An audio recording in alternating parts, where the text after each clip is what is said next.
ኢብኑ ተሚያ ተመለስ። ሸይኹል ኢስላም ስም ያዝከው ተመለስ። እንኳን ደህና መጣ። እንኳን ደህና ቆየኝ። ሰላም ነው?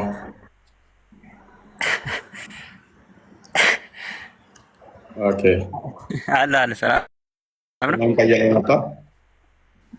እ ስምን ቀይረ መጣ። ኧረ አልቀየርኩም። እኔ ኢብኑ ተይሚያ ነኝ። ኦኬ። ኢብኑ ተሚያ ነህ። ኢሳ በዚህ ጊዜ ይመጣል፣ እንደዚህ ይመጣል፣ ሲመጣም እንዲህ ያደርጋል የሚል የቁርአን መረጃ ይኖርሃል? አዎ፣ በመጀመሪያ ለምንድን ነው አንተ ጋር እንዳልገባ ወንጀል ያደረክብኝ? ምን አጥፍቼ ነው? ምክንያቱም ድንቁርና ሰለቸን። ምንም እውቀት የለም። ቢያንስ ሌላውን ተው። አለማወቅ አንዳንዴ አስቸጋሪ ሊሆን ይችላል። ሳሂህ የሆኑ ሀዲሶችን ትክዳለህ፣ መረጃ ስትጠየቅ አታመጣም። ኢቨን ትናንትና ኡስታዞችህ አንተ የምታደንቃቸው ተከራክረው አዎ ተሳስተናል ያሉበትን አንተ ያየሃቸውን ቲክቶክ ላይ ሲራገብ የነበረውን እንኳን ማመን አልፈለግክም። ኡስታዞች የዛሬ 2 ዓመት ሲክዱት የነበረው እና በአብደላ መተው አሳምነዋቸው አዎ ተሳስተናል ያሉበትን እንኳን እያየኸው እንኳን ገና አንተ ያለው ኡስታዞች የዛሬ 2 ዓመት ላይ ሲክዱት የነበረውን አዲስ ላይ ቆመን ያለው ከእንደንተ አይነቱ ጋር በመደናቆር ጊዜ ለመንደዳለ ምናል አቡ አብደላ አልቀበልም እያልኩ አስተምሮቱ አቡ አብደላ መሀይም ነው። መሀይም ከሆነ ጎበዝ፣ ለምን ታዲያ አንተ ምሁር ያልከው ኡስታዝ እሱ ጋር ሄዶ ተሳስቻለሁ ብሎ ለምን ስህተቱን አመነ? አንድ ሰው በነፍስያ የሚያወራ ሰው አልወድም ያስራል። ችግር የለም እንደምንም ያወራ ፕሊስ። ኢብኑ ተሚያ ዋቢያው ኢብኑ አብደላ መሀይም ተሆነ እንት እንዳልከው ኡስታዝ ታዲያ እሱ ጋር ሄዶ አረብኛ ስለማልችል ነው ስላላወቅኩ ነው፣ አንተ አረብኛ ስለቀር እንትን ስላልከ ነው፣ እኔ እንግሊዘኛውን እንትን ስላልኩ ነው፣ አዎ አንተ እንዳልከው ነው ብሎ አምኖ በፊት የካዳቸውን ከዓመት በፊት የካዳቸውን ለኢብኑ አብደላ ለምንድን ነው እጁን የሰጠው ካለ? እኔ የቱ ጋር ነው ዋሸሁት? አልዋሸሁም እኮ እኔ የማይለውን ክርስቲያኖቹን ያልክ ጊዜ አይደለም።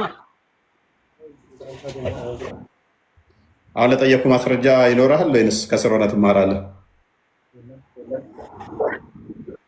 ቆይ ተረጋጋ እስኪ አንተ። እንደዚህ እኮ አለም ትምህርት ማስተማር። እናውራ። ተስራ ነው ተማር። ሳዲቅ እንኳን ደህና መጣህ። ቤቱ ተረጋጋ ምናምን የሚል ቃላቶችን አትጠቀሙ። ምንም እየሮጥን ስላልሆነ ማለት ነው። ኡስታዞቻችሁ እዛ የለመዱትን ብልግናና ነውር እዚህ አትጠቀሙ። እንደዚህ አይነት ቃላቶችን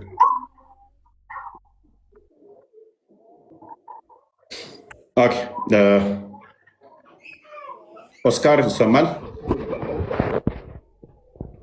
ኦስካር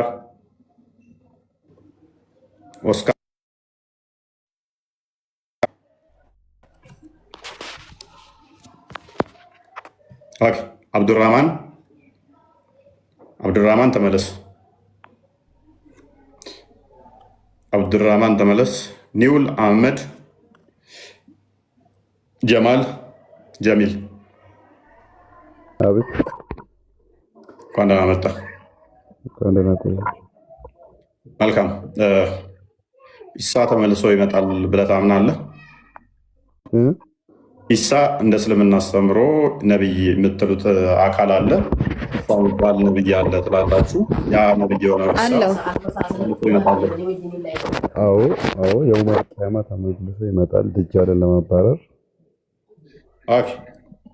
ደጃልን ለማባረር ተመልሶ ይመጣል።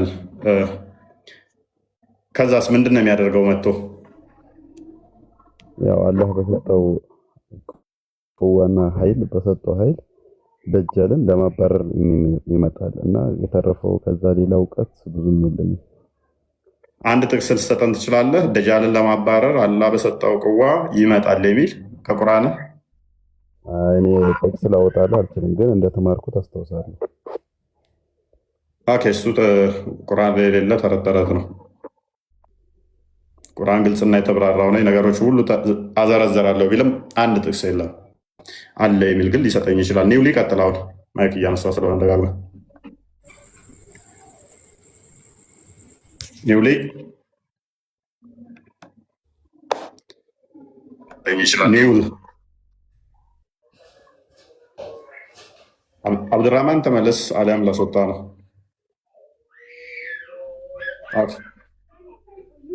እንግዲህ በእስልምና እንግዲህ ኢሳ የሚባል አካል ለምን እንደላከው ለምን ከድንግል እንዳስወለደው አላህ ያለ አባት ለምን እንደተወለደ ለምን ለማስመለጥ እንደሞከረው ለምን ሴጣን እንዳይነካው እንዳደረገ ለምን ያሁሉ ድራማ እንዳሰራ ለምን ተመልሶ እንደሚመጣ ምን የሚታወቅ ዚስማች የሆነ መረጃ በቁርአን ውስጥ ልናገኝለት አንችልም። በኢሳ አላህ ያተረፈው ምንድን ነው? ሰዎች እንዲጠሙ ነው። እንደው ኢሳ የሚባል ነቢይ ቢኖር እናንተ እንዳላችሁት ኢሳ የሚባል ነቢይ ካለ እናንተ እንዳላችሁት አይ ክርስቶስን ነው ምንለው ምትሉ ከሆነ ምንድን ነው ያተረፈው? ሙሐመድ እስኪመጣ ድረስ ሰዎች ተሰቅሏል ብለው እንዲያምኑ ካደረገ በኋላ ከዛ ደግሞ ወጥቶ ሙሐመድ አልተሰቀለም ብሎ ሰዎችን ማደናገሩ ምንድን ነው አላህ የጠቀመው? ደግሞ እንደገና ያመጣውና እንደገና ደግሞ ያኔ እንዳይገደል እንትን እንዳይል ያውም የበላይ በነበረበት ሰዓት ላይ ነው የወሰደው። ተሸንፎ አይደለም። ተሸንፈው ቢሆን የበታች ሆነው ቢሆን ቢወስደው ችግር የለውም። የበላይ በሆኑበት ላይ አሸናፊ በነበሩበት ላይ ወሰደው ይሉናል። እስራኤል ሕዝብ አንደኛይቱ ጭፍራ አመነች፣ እሷም የበላይ ነበረች ይላል። የበላይ ከሆነች አሸናፊ ከሆኑ ለምንድን ነው መውሰድ የፈለገው? ያኔ ለምን ማስመለጥ አስፈለገው? ምክንያቱም የበላይ ስለሆኑ። ሱራ 47 35 ይመስለኛል። እናንተ አሸናፊ ስትሆኑ ወደ እርቅም እንዳጠሩ ነው የሚለው ቁርአኑ ራሱ። ወደ እርቅ መጥራት ራሱ አይቻልም። አሸናፊ ከሆንክ መጨርገድ ነው እንጂ ተሸናፊ ስትሆን ብቻ ነው እርቅ ማድረግ የሚቻለው። አንድ የቁርአን ክፈተው ቃል። ስለዚህ አሸናፊ በሚሆኑበት ሰዓት ላይ ወደ እርቅ እንኳን የማይጠሩ ከሆኑ የበላይ ሲሆኑ ሀያል ሲሆኑ አቅም ሲያገኙ ቁዋው ሲኖራቸው የሚጨረግዱ ከሆኑ ኢሳ የበላይ በነበረበት ሰዓት ላይ ማስመለጡ ለምንድን ነው ያስፈለገው? ደግሞ ሳሁን እንደገና አምጥቶ ደግሞ እንትን ፒግ ነበር አሳማ ገና ጫካ ለጫካ እየሄደ አሳማን ትገላለህ። ገና አምጥቶት ነብይ ነው ያለውን ኢሳን አሳማ ያድናል ይለናል። መስቀል ይሰባብራል ይለናል። ስንት መስቀል ነው የሚሰብረው?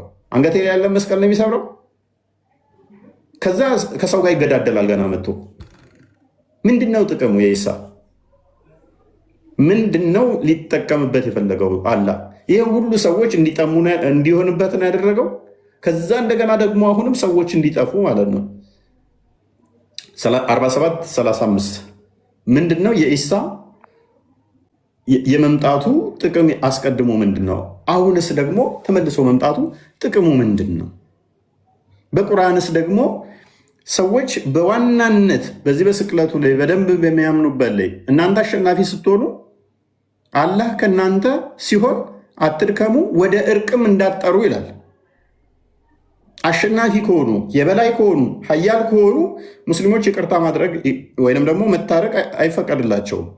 ሲሸነፉ የበታች ሲሆኑ ቁጥራቸው ሲያንስ ነው እንትን የሚያደርጉ ዲል የሚያደርጉ ከክርስቲያንም ሆነ ከሌላው አካል ጋር ስምምነት የሚኖረው ፍቅር የሚኖረው የበታች ሲሆኑ ሲሸነፉ ነው። አሸናፊ ሲሆኑ ግን ሙስሊሞች የበላይ ሲሆኑ ግን ከክርስቲያን ጋርም ሆነ ከአይሁድ ጋርም ሆነ ከሌላው አካል ጋር እርቅ አያስፈልግም። ወደ እርቅም መጥራት የለባቸውም። ሱራ 66 12 ይመስለኛል። ቼክ አድርግልኝ። የኢሳ ተከታዮች ደግሞ አንደኛይቱ ያመነችው ጭፍራ የበላይ ነች። የበላይ ከሆነች ኢሳን ማስመለጥ ለምን አስፈለገ? የበላይ ስለሆነ የበላይ በነበረበት ሰዓት ላይ እርቅ ስለማስፈለግ። የኢምራን ልጅም ያቺ ብልቷን የጠበቀችውን እሺ፣ በእርሷ ጌታችን ነፋፋን ከመንፈሳችን። ቆይ ሱራ 3 54 ነው መሰለኝ 53 አካባቢ ክፈት ውስጥ ከ52 ጀመረ እስከ 54 አንድ ሊሆ የበላይ የሆኑበትን ክፍል ታስታውሰዋለህ? 352 ቸኪት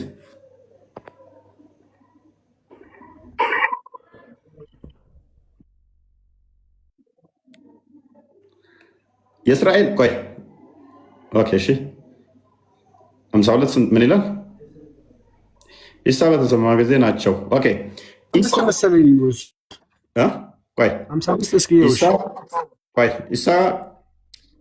ኢሳ ከእነርሱ ክደት በተሰማው ጊዜ ወደ አላህ ረዳቴ ማን ነው ብሎ ይጠይቃቸዋል።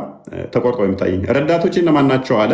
ሐዋርያት እኛ ረዳቶችህ ነን አሉት። በአላህ አምነናል፣ እኛም ትክክለኛ ታዛዦች መሆናችንን መሰከርን አሉ ይላል። ስለዚህ ሐዋርያቶቹ ረዳቶች ናቸው። እነኚህ ደግሞ የበላዮች ናቸው። በቁጥርም ብዙ ተከታዮቹ የበላይ እንደሆኑ ቁርአኑ ያስቀምጠዋል። ሱራ እዚሁ ላይ 4 ላይ ይወስደዋል አይደለ? ከፍ አድርገው 4 ወደ ራሱ ወሰደው። አላህም ባለ ጊዜ አስታውስ፣ ኢሳ ሆይ እኔ ወሳጅህ ወደ እኔ ማንሽ ነኝ ይላል። እርሱ ወሳጁ ወደ ራሱ ማንሹ ነው። ለምን? የበላይ ከሆኑ አሸናፊ ከሆኑ አማኞች ተከታዮች ካሉት ለምን መውሰድ ያስፈለገው? ለምን መውሰድ ያስፈለገው? ለምንድን ተሸናፊ አይደለም፣ የበታችም አይደለም። ለምንድን ነው የወሰደው? አይ ቲንክ 61 14 ቼክ አድርገልኝ።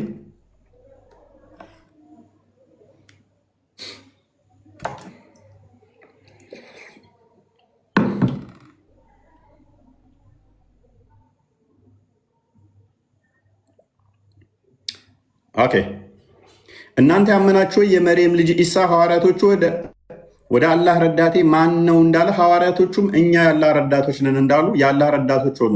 ከእስራኤል ልጆች አንደኛይቱ ጭፍራ አመነች፣ ሌላይቱም ጭፍራ ካደች። እነዚያ ያመኑትም በጠላቶቻቸው ላይ አበረታናቸው፣ አሸናፊም ከፍ አድርገው ሆኑ። ምንድናቸው እነኚህ ሐዋርያቶቹ? በኢሳ ያመኑት አሸናፊ ናቸው፣ የበላይ ናቸው በጠላቶቻቸው ላይ አለ። አሸናፊ ከሆኑ ደግሞ ቁርአኑ እንደሚናገረው ምን መሆን የለባቸው ነው የሚለው። ወደ እርቅ እንኳን መጥራት የለባቸው ነው የሚለው። ወደ እርቅ እንኳን መጥራት ከሌለባቸው አሸናፊ በነበሩበት ሰዓት ላይ ኢሳም ማሯሯጥ ለምንድን ነው ያስፈለገው? ማስመለጥ ለምንድን ነው ያስፈለገው?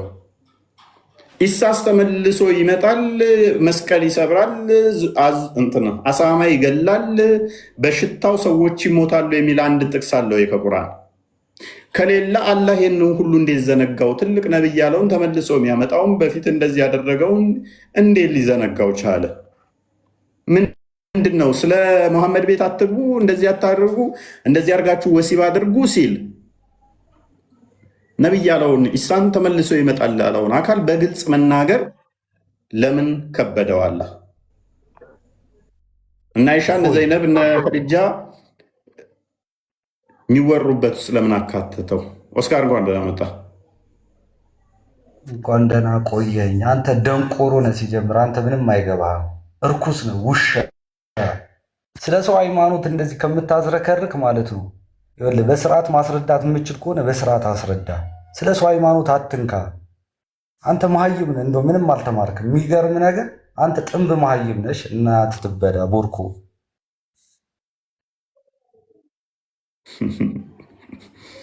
በአማርኛ ነው ቁርአን ቀርቶ ልንሄደው። ደንቆሮ የሚለው ሱራ 2 ወይም በቀራ ቁጥር 18 ላይ ያለ ጥቅስ ነው። እናንተ ደንቆሮ ዲዳ የሚለው አላህ ነው። ብልግናውም ስድብ ከሆነ ከመሐመድ የተማረው ነው። አላደባል ሙፈርድ 963 ላይ ያለ ነው። ምንም አዲስ ነገር አይደለም። እንዲሁም ደግሞ ያው መሐመድም እንደዛው ተመሳሳይ ነገሮች ይናገር ነበረ፣ ሳቦችም ይናገሩ ነበረ። እሱም ከዛው የተማረው ነው፣ ከዛው ያመጣው ነው። ጀስ ኖርማል እንዳልኳችሁ ነው። ቅድም ሙልጭ አርጎ የሰድብህና ሙስሊም ምን ይላል? ከዛ በኋላ ለምን ትሳደባለህ ይላል። አሁን ሙልጭ አርጎ ሰድቦኝ ለምንድን ነው የሰው ሃይማኖት የምነካው ይለኛል። ምክንያቱም እነሱ ሙስሊም ናቸው። ሱራ 6:108 ላይ ሙሐመድ የሰው ሃይማኖት ተሳደበ እና መጨረሻ ላይ እረፍ አሉት፣ አሰቃየህን ተወን አሉት። አልሰማ ሲላቸው እንግዲያውስ የአንተን ጣዖት እንሰድብልሃለን፣ ያዝ ተቀበል አሉት።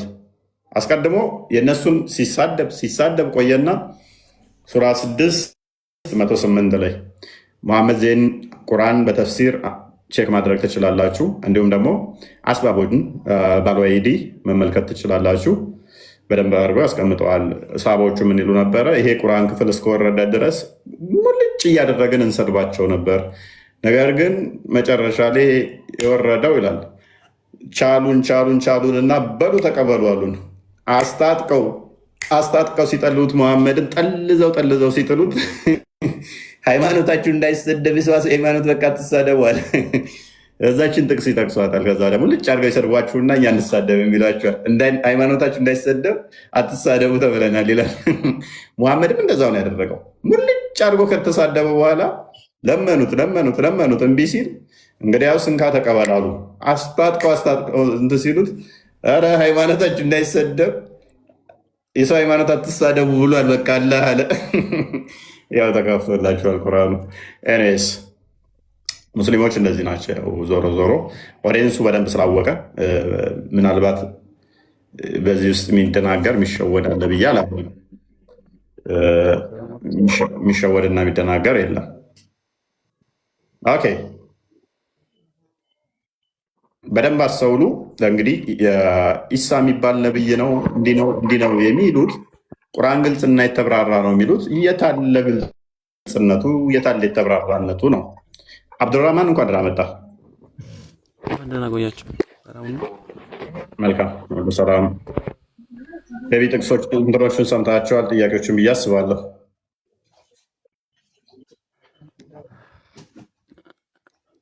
ሰምቻችኋለሁ። ሰምቻችኋለሁ። ኦኬ ኢሳ ተመልሶ ይመጣል ብለህ ታምናለህ?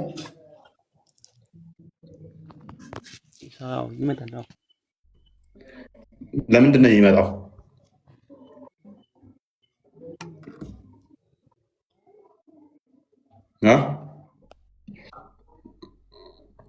ተመለሳ ለምንድን ነው የሚመጣው?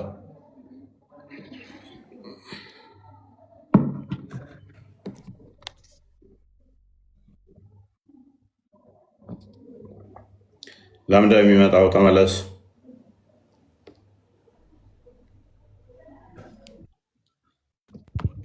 አብዱራህማን ተመለስ። አብዲ ራሽድ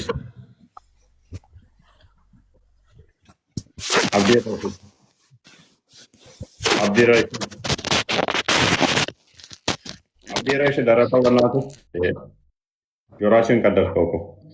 አብዱራህማን ትመልስልናለህ? አታውቅም?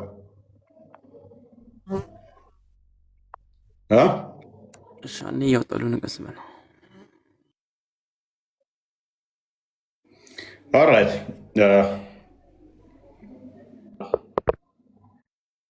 55 55 55 55 44 9 55 44 49 ማን ነው የሚመልስ ይህን ጥያቄ? ኢሳ ምንድን ነው ውጤቱ? ምን አልክ ጀሚል? ልመልስ ነው። መልስ የምፈልገው ከቁርአን ብቻ ነው ወይስ ከሐዲስም ነው? ቁርአን ላይ የለም። አይ የምጠይቅህን እንመልስልኛ። ቁርአን ግልጽና የተብራራው ነኝ ስላለ ከቁርአን ነው የምፈልገው። ምክንያቱም ቁርአን ግልጽ ነው ብለህ ታምናለህ? አዎ። ለነገሮች ሁሉ ገላጭና አብራሪ ነው አይደለ?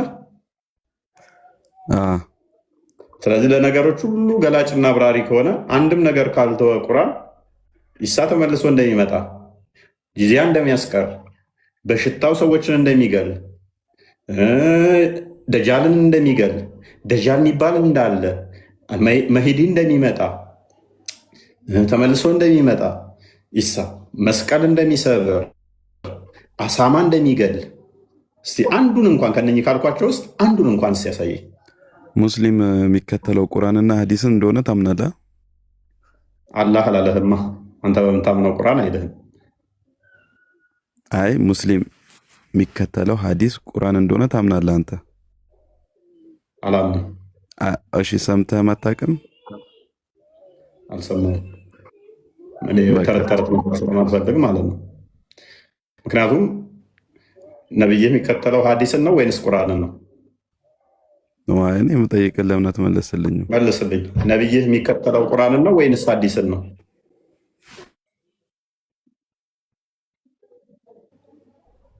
ንገረኛ። እሱ የሚከተለው የፈጣሪውን ትእዛዝ ነው። ነብይ የፈጣሪውን ትእዛዝ ነው የሚከተለው። የሚከተለው የአላህ ሱብሃነሁ ወተዓላ ትእዛዝ ነው የሚከተለው። የአላህ ትእዛዝ በቁርአን ውስጥ ነው ወይንስ የአላህ ትእዛዝ ከቁርአን ውጭም አለ?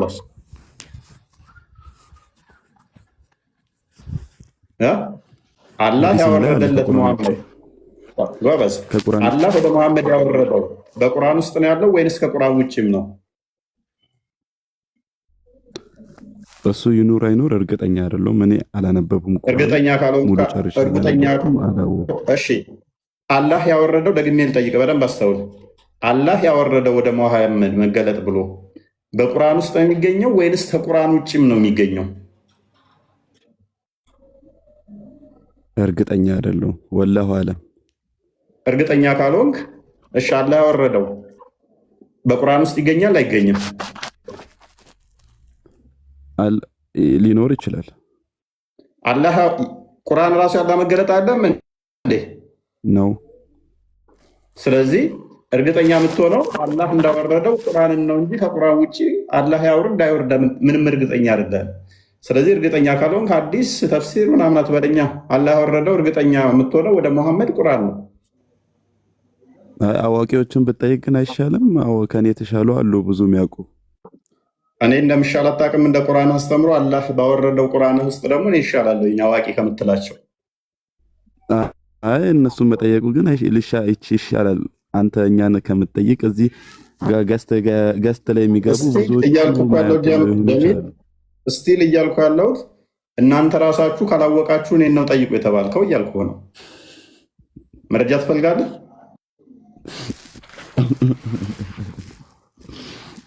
ለምን ትስቃለህ? እኔ እኮ አይደለሁም ያልኩት። አላህ አውርዶታል ብለህ እርግጠኛ በሆንከው መጽሐፍ ላይ እኔን ነው ጠይቅ የተባልከው። እንዴ ሶስት አምላክ እያመለክ አንድ ነው አመልከው እያልክ እንዴት ልጠይቅህ?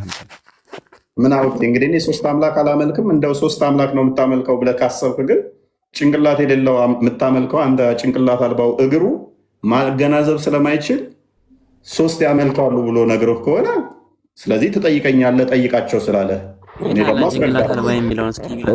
አንተ የምታመልከው ማንን ነው? ኢየሱስን፣ እግዚአብሔርን።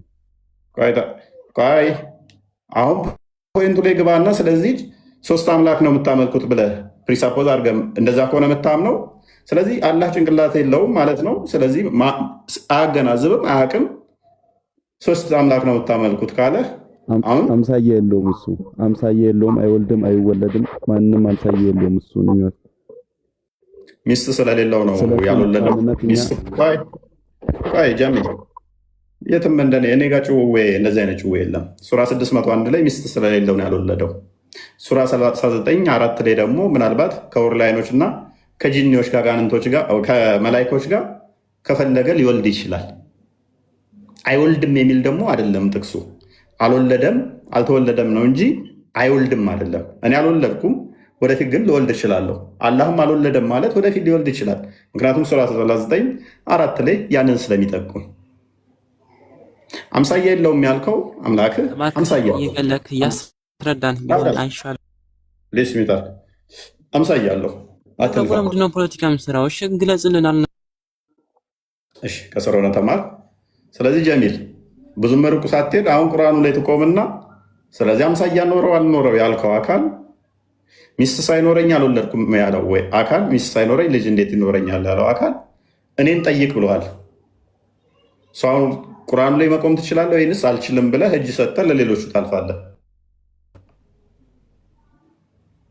ቻሌንጅ ካደረከኝ ደስ ይለኛል። እድል ስጠኛ። ቆይቻለሁ እኮ ቀጥልሽ። እንኳን ደህና መጣህ። አየሽ መልካም። የቢ ጥያቄውን ሰምተው ከሆነ ደጃል ይመጣል ብለህ ታምናለህ?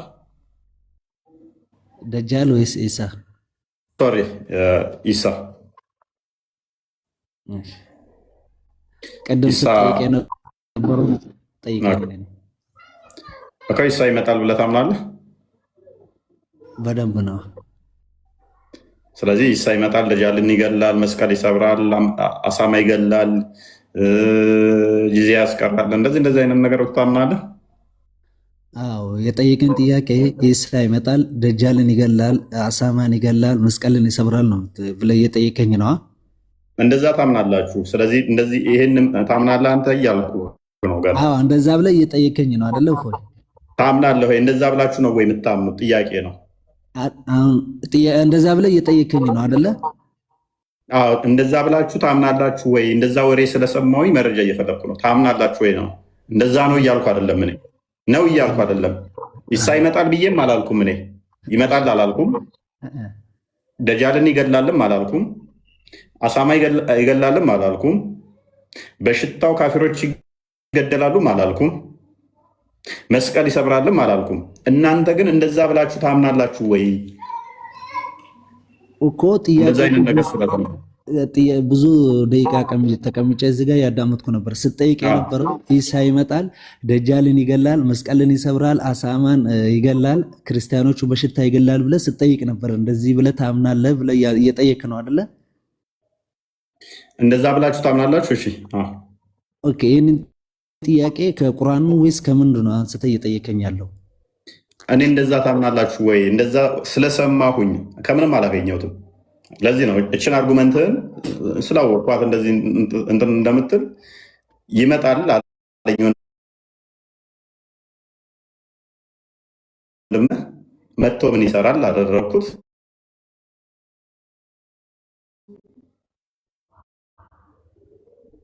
ከዛ ደጃልን ይገላል አለኝ። ማስረጃ ስጠኝ አልኩት። አሁን እኔ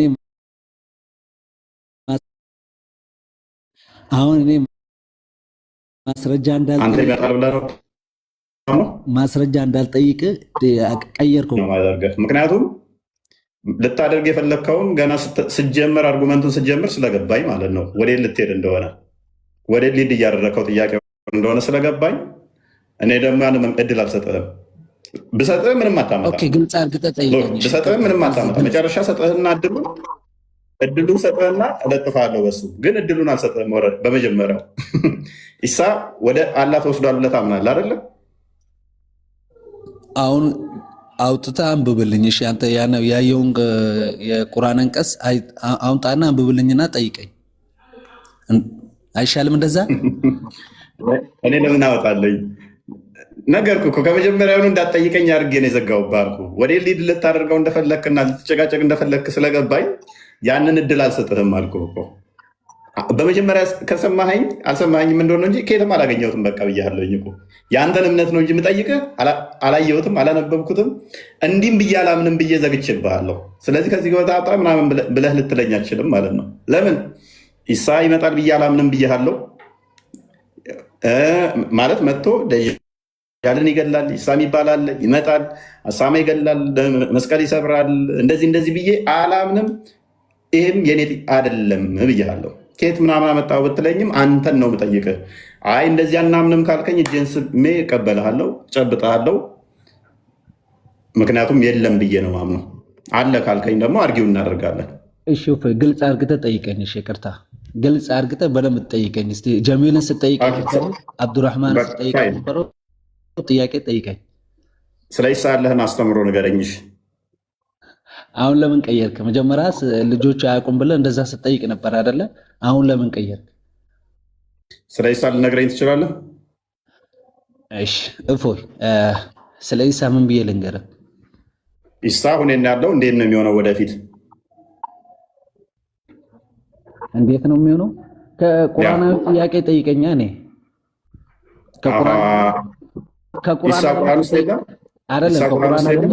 ከቁርአን አይደለ ስጠይቅ የነበረ? ከቁርአን እንደዚህ ብለህ ጠይቀኝ። ጀሚልን ስጠይቅ እንደነበረ ማለት ነው። እኔ እድሉን አልሰጠህም ያልኩህ ለዚህ ነው። ይጨንቅሃል ገና። መልካም። ስለዚህ እንደ እስልምና አስተምሮ ኢሳ ከአላህ ጋር ነው ያለው። በደንብ አስተውሉ። አርጊው አያደርገኝም አብዲው። አሁን ከአሁን በኋላ አብዲው ከኔ ጋር መሟገት አይችልም። ጨርሷል። መሳሪያውን እንዴት እንደጨርሰ አሳያችኋለሁ። ቻሌንጅ ሊያደርገኝ አይችልም ከአሁን በኋላ ምክንያቱም እንዳለ አጥሩን ዘግቼበታለሁ። አላስተዋለውም እሱ። ኢሳ ያለው ሩቁን የሚያቅ የአላህ ቃልና መንፈስ ከአላህ የተጣለ ወደ መሬም ቃሉና መንፈሱ ደግሞም ወደ አላህ የተወሰደ ነው። አላህ ደግሞ ከአርሽ በላይ ነው ያለው። ስለዚህ ኢሳና አላህ አብረው ያሉ፣ ተመልሶ ይመጣል የሚባለው ተረት ተረት የሆነ መስቀል ይሰብራል፣ አሳማ ይገላል፣ በሽታው እንደዚህ አማኝ ያልሆኑ ይሞታሉ፣ ጂዚያ ያስቀራል የሚል ተረት ተረት ነው? የለም ቁርአን ውስጥ አለ ካልክ ቻሌንጅ አድርገኝ አብዲ። እኔ አለ መቻልኩ እኔ ካለ እኮ ነው ቻሌንጅ አይደለም ማደርግ አለው መቻልኩ እኔ አሳማ ይገላል መቻልኩ። ቴንክ ዩ አየህ ፋይናሊ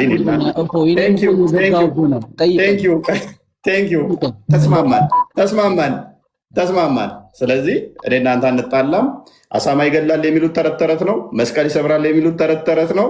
ተመልሶ ይመጣል ኢሳ ጂዚያ ሊያስቀር የሚሉት ተረት ተረት ነው። እስልምና አስተምሮ አፈረስክልኝ ማለት ነው። እስልምና አስተምሮ አይደለም። አሁን ቁርአን ላይ ጠይቀኝ። አፎይ ከቁርአን እየጠየቀ አይደለ? ቁርአን ላይ እንደዚህ ይላል ጠይቀኝ። የለም ጀሚል የነበረ ምንድን ነው? ሊድ አላደርግህም አንተን አልኩህ እኮ። አንተ ያላስተዋልካት አለች፣ እድሉን አልሰጥህም ለአንተ አልኩህ። ለእሱ የተጠቀሙት አርጉመንት ሌላ ነው፣ ለአንተ የተጠቀሙት ሌላ ነው። ስለዚህ እኔ እናንተ ተስማማን። አብድዬ አቤት ተስማማን። እኔ እናንተ እንደ ቁርአን አስተምሮ ኢሳ የአላህ ቃሉና መንፈሱ የተባለ በድንግልና የተወለደ ሙታንን የሚያስነሳ ከጭቃ ወፍ ቅርጽ ሰርቶ በአላህ ፍቃድ ህይወት የሚሰጥ ለምጻንምን የሚያድን ሩቅ አዋቂ ወይንም ደግሞ ገይብ ነገሮችን ማይታዩትን ፈጣሪ ብቻ የሚያውቃቸውን የሚያውቅ ማስረጃ እዛ ጋር ቁምና ማስረጃ ያስፈልገው። ሱራ 3 አላህ ብቻ ፈጣሪ ብቻ የሚያውቀውን የሚያውቅ እሱ ማስረጃ ብቻ ያስጠኝ። እኔም እዚህ ጋር ቁምልኛ። እኔ ፈጣሪ የሚያውቀው የሚያውቅ አይደለ ያልከው? ኦኬ ህይወት የሚሰጥ ማን ነው? ህይወት የሚሰጥ ማን ነው? ህይወት የሚሰጥ አላህ ነው። ፈጣሪ ነው የሚሰጠው። እናመሰግናለን። እሺ ሩቅ ወይንም ደግሞ ገይብ የሆኑትን ማይታዩትን የሚያውቅ ማን ነው? ለምን ጥያቄ ጠይቀኛለህ? ስጠኝ እንጂ እየተስማማን ነው። ከዛ ወደ መረጃው ጋር እንሄዳለን። ተስማማን እኮ እኔ አሁን አገር ውስጥ አታዘኝ እሰጣለሁ። ገይብ ነገሮችን ወይንም ደግሞ የማይታዩትን የሚያይ ፈጣሪ ነው ተብሎ የሚታመነው እንደ እስልምና ችግር የለውም። አውሸዩ ከዛ ደግሞ ይሄ አካል የአላህ ቃሉና መንፈሱ ነው። ከአላህ ጋር ነው ያለው። ክፈትልን አንዴ ቃል ሱራ 3 49 እኔና አብዲ እስካሁን ተስማምተናል። ኢሳ ተመልሶ መስቀል ይሰብራል፣ አሳማ ይገላል፣ በእንትኑ ይሸጣል፣ ይዋጋል፣ ይሯሯጣል የሚሉት ተረት ተረት ነው የሚያምኑት። አላልኩም ፖለቲካ አትስራብኝ አላልኩም። ፎይን እንደዛ አላልኩም።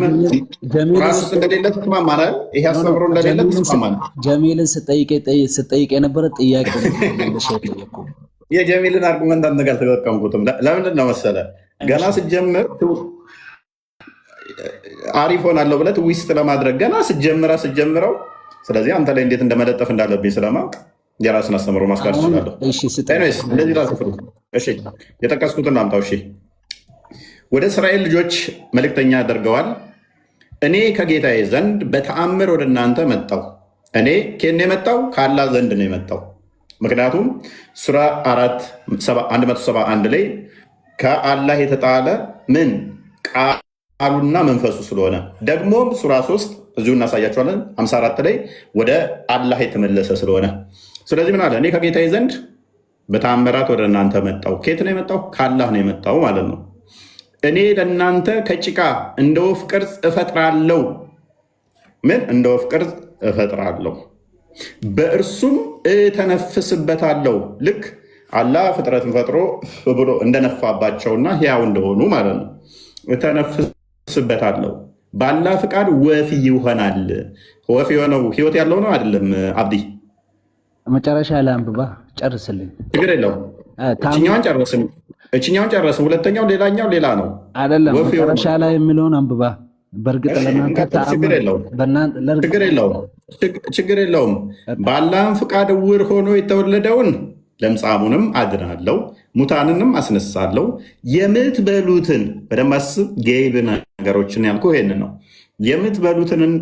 የምትበሉትንና በቤታችሁ የምታደልቡትን ሁሉ ምን እላችኋለሁ?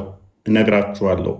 ስለዚህ በቤታቸው ሰዎች የሚያደርጉትን ነገር እንኳን የሚበሉትን እንኳን ምን የማይታየውን ቤታቸው የሚያደርጉትን እንኳን ምን ያደርጋል? ወይም ደግሞ የማይታይ ገይብ ነገሮችን ድብቅ ነገሮችን ያ ቃል የሚባለው አላህ ብቻ ነው ብላችሁ ታምናላችሁ። እነግራችኋለሁ። የምታምኑ እንደሆናችሁ ለእናንተ በዚህ ውስጥ በእርግጥ ተአምር አለበት ይላል። ስለዚህ ኢሳ ምንድነው? እሱ ካላህ የሆነ የአላህ ቃሉና መንፈሱ ወደ መሬም የተጣለ በተአምር የመጣ በአላህ ፍቃድም ወፍ የሚፈጥር ህይወት የሚሰጥ ማለት ነው። ሙታን የሚያስነሳ፣ ለምጻምን የሚፈውስ፣ ጌብ ነገሮችን ድብቅ ሚስጥራትን የሚያቅ ደግሞም ወደ አላህ የተወሰደ ነው። ሱራ 3:54 ላይ እዚሁ ክፍል ላይ ከፍ አድርገው የሚቀጥለውን አንብበው። እሱን ያው ና እዚህን አንብበው። ና ተመለስ፣ ቃል ስጋ ሆነ ተመለስና የሚቀጥለውን አንብበው። መልሰው። እሺ ከላይ ካለው ጋር ተስማምተሃል አይደለ? ምን አልከኝ? ከላይ ካለው ጋር ተስማምተሃል። ይሄ እኮ ታምር ነው አለ። ታምር አይደለ? ታምር የሚያሰሩት ማለት እኮ ታምር እኮ አላህ ራሱ እኮ ታምር አደረግኩ ይላል እኮ ሰዋት። አላህ ራሱ እኮ ታምር እንዳደረገ እኮ ይናገራል። ሰዋት ታምርማ ታምር ነው። ምክንያቱም ይሄንን እንደዚህ ያደረገ እነሱ ድንቅ ታምራትን እያደረገባቸው ነው። አላህ ታምር አያደርግም እንዴ? ምን አልክ? አላህ ታምር አያደርግም ወይ? እሱ ሁሉ ነገር ታምር አይደለ? ይሰራል። ምን ይሰራል? ምንም ጠብ የለንም። ስለዚህ ኢሳውን ከአላህ ጋር ነው አይደለ ያለው? ከአላህ ዘንድ መጥቶ ታምር አደረገ፣ ተመልሶ ወደ አላህ ዘንድ ሄደ አይደለ? ከአላህ ዘንድ መምጣቱን እስቲ ስጠኝ መረጃ። ከአላህ ዘንድ መጥቶ ወደ ኦኬ ዝቅ አድርገው አንዴ 54 ላይ አድርገው። ሶሪ 49 ላይ ቅድም ያነበብነው ቅድም አንብበን አሳይተን መልሰህ ትጠይቀን አይደለ? ከአላህ ዘንድ መምጣቱን እኮ ነው። ከአላህ ዘንድ መጥቶ ተአምር ሰርቶ ወደ አላህ ዘንድ የሚመለሱ 54 ነው። ዝቅ አድርግልን አንዴ ቃል። እሺ ይኸው ይሄኛውን አትፈልጉትም? አንሺውን 54 ኦኬ እሺ ከፍ አድርገው። እሺ ይሁን በደንብ አላህም ባለ ጊዜ አስታውስ ኢሳ ሆይ እኔ ወሳጅህ ምን ባይህ ወሳጅህ አላህ ዘንድ መሆኑን አሳየን አይደል አልከኝ። እኔ ወሳጅህ ወደ እኔም አንሺህ ነኝ። ቡም አላህ ዘንድ መሆኑን አሳየን አልከኝ። ያው ወደ እኔ ወሳጅህ ነኝ። አላህ ያለው እኔ እኮ አሳየኝ ያልኩ እፎይ ከሱ ዘንድ መምጣቱን እኮ ነው። ከሱ አጠገብ እሱ ጋር ነበር አልከኝ አይደለ? አይናውሽዩ ወደ እሱ ዘንድ እንደወሰደው ናመንካል። እዚህኛው ክፍል ላይ ግን ወደ እኔ ዘንድ ወስዳለሁ እኮ ነው የሚለው አይደለ? እኮ ወደ ማን ዘንድ ወሰደው? አላህ ያለው ከአርሽ በላይ። ስለዚህ ወደ እሱ ዘንድ ወስዶታል አለ። ወደ አርሽ በላይ እኔ ዘንድ ወስዳለሁ ነው እንጂ አርሽ በላይ ወስዳለሁ አይልም። ከእኔ ዘንድ ወደ እኔ ዘንድ ወስዳለሁ ካለ ስለዚህ ወደ እሱ ጋር ነው የወሰደው። ስለዚህ የምለው እኛ ጋር አይሰራማ። ወደ እኛ ጋር እኔ ጋር አንሺ ካለ እሱ ጋር ይወስዷል። ግን ከአርሽ በላይ ያልተጻፈ ወደ ራሱ ነው የወሰደው። ወደ ራሱ አይደለም። እሱ ወደ አንሺ ነኝ ካለ በቃ ያነሷል። አርሽ በላይ መሆኑ ወደ እኛ ያነሳው ወደ እሱ ዘንድ ነው የወሰደው አይደለም ብሏል እኮ ያው በግልጽ የተጻፈ እንዴ። ስለዚህ አላህ ነው ያለው ከአርሽ በላይ ኢሳ ስንለው ወደ አላህ ዘንድ ወስዶታል። ፋይል እኔ መምጣቱን ነው የምፈልገው። መምጣቱንም ላሳያ 49 አድርገው።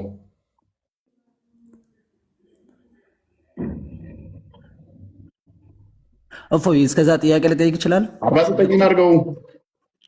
ጥያቄ ለምን ትፈራለህ? ቆይ ጠየቀኝ። ቆይ የመለስኩልህ ነው። ችግር የለውም እጠብቃለሁ። ይሄ ላይ ሲጨርስ ጥያቄ አላህ ዘንድ መጣ የሚል አሳየኝ ነው ያልከኝ። ተረጋጋ።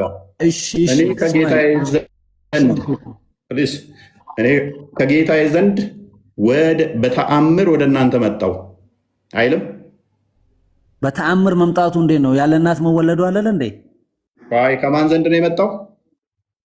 ከጌታ ዘንድ በተአምር መጣው ይላል። ጎበዝ። ሱራ 4:171 ክፍል። እኛ የምናምነው እኮ ያለ አባት እንደተወለደ ነው።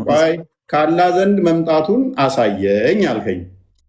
ከአላህ ዘንድ መምጣቱን አሳየው። ጨርሰው እንጂ ጨርሰው። ጽሁፉ እኮ ግማሹ ብቻ ነው ያነበብክልኝ። ቀደም እኮ ያነበብነው ጥቅስ እኮ ነው። አንተ እኮ ማስታወስ እንደዚህ ልንስማማ አንችልም። አሁን በሰላም አትጮህ። አልጮህም። አታደርገኝ። ቆይ ጥቅሱን አታውቀውም እንዴ? ቀደም እኮ ወፍ እንደሚሰራ በቃ ደህና ደር። መልካም ምሽት ይሁንልህ። ለምን አንተ እንደፈለክ እያደረገኝ አይመች። በቃ መልካም አዳር ይሁንልህ። የትም አትሄድም። በዚያ አይሸወድም። ጎበዝ እፎይ የቀደሙ ማስረጃ ትፈልጋለህ? ባንዴ ኤኒዌይስ ምን አይነት ሎጂክ ሊጠቀም መሰላችሁ? ሀሳቡ በፊት ምን አይነት ሎጂክ ሊጠቀም አስበው ነበር መሰላችሁ? እንዴት እንደለጠፍኩ ላስረዳችሁ። ለወደፊት የሚጠቅማችኋል እናንተ ስትወያዩ እንደዚህ አይነት ሰዎች ከመጡባችሁ። በእኔ ጥያቄ ነጥብ ሊይዝ ፈለገ። በእኔ ጥያቄ ላይ የኔን አፍዞ እኔ ላይ ጥያቄ እንትን ሊል ማለት ነው። ለምሳሌ አሳማ ይገላል ብላችሁ ታምናላችሁ፣ እንደዚህ ጥላላችሁ የሚል አለ አይደለ? አልኩኝ አይደለ? እዛ ጋር ስናወራ ይሳለም እንደሚመጣው ስለው አሳማ ይገላል አለኝ። ኦኬ አሳማ ይገላል የሚል ማስረጃ እንጣ አልኩት። ከዛ እዚኛው ጋር ስመጣ ምን ሊል ፈለገ? አሳማ ይገላል የሚል ጥቅስ ከየት አመጣኸው ብሎ ሊጠይቀኝ ማለት ነው። ከዛ ከሐዲስ ስል ስለዚህ አንተ ጥያቄ መጠየቅ ስትፈልግ ከሐዲስ ኮት ታደርጋለህ፣ እኛ እንዳንመልስ ደግሞ ከሐዲስ ላይ አይሆንም ትለናለህ።